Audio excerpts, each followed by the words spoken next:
Bastante se levantaron la voz. Yan.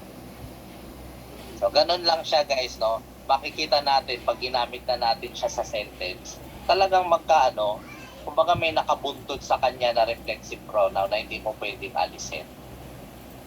No? Kung future tense, ganun. So, ganun siya sa ano, sa preterito. Pwede naman, do you hear yourself? Do you hear? Te escuchas a ti mismo? Te escuchas? Pwede rin sa Do you hear hear yourself? mic ko. O hear me.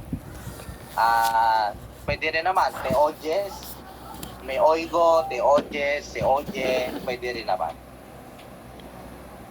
So, basically guys, ganun sa preterito, no? Ingat lang kayo sa mga irregular kasi alam naman natin maraming irregular sa preterito eh. Basically, balikan mo yung lesson natin about sa preterit and then i-apply mo lang itong natutunan natin ngayon for conjugation reference. Sa future tense naman, yung will form, di ba alam naman natin pagka, wala pa pala tayo sa future tense. Sige, wag muna to.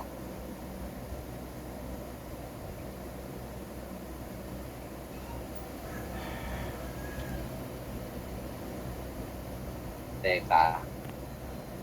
Nandun sa